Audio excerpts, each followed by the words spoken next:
On peut rappeler que c'est déjà l'une des opérations les plus importantes qui a été menée ces dernières années en matière d'acquisition pour des œuvres d'art achetées par les musées.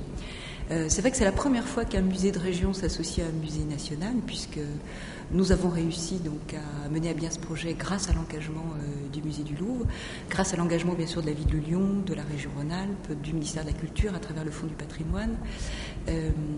Et nous avons mobilisé donc 17 mécènes. Pour certains d'entre eux, il s'agissait de la première expérience de mécénat culturel, et puis pour d'autres, il s'agissait en fait de poursuivre leur action de mécénat, puisqu'ils s'étaient déjà engagés aux côtés du Louvre dans des opérations tout à fait exceptionnelles. Alors le tableau a été classé Trésor national dans l'été en fait 2004, et nous avions 30 mois pour réunir l'argent, et nous avons été vraiment très aidé dans cette entreprise par un groupe de travail, par un petit comité qui s'est fédéré autour de la Fondation Boulokian, qui rassemblait des industriels, des directeurs de banque, des amateurs, des collectionneurs.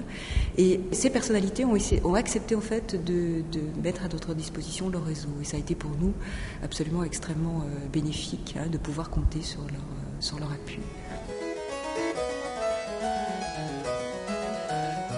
Le prix de 17 millions d'euros a été bien sûr proposé suite à l'avis que nous avons recueilli auprès de différents experts de Poussin.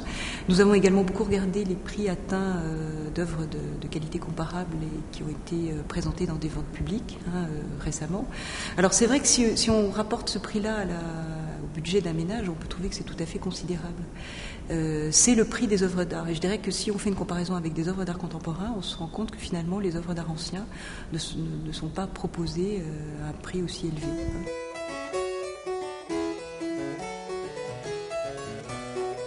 Si nous n'étions pas arrivés à nous mobiliser à ce prix-là pour faire en sorte que cette œuvre reste dans une collection publique française, cette œuvre serait partie donc certainement aux États-Unis.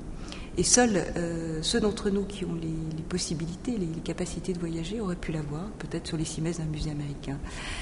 Donc c'est tout à fait extraordinaire qu'elle soit entrée dans une collection publique française. Elle est vraiment désormais le bien du plus grand nombre, et cette œuvre, nous allons la laisser aussi aux générations futures.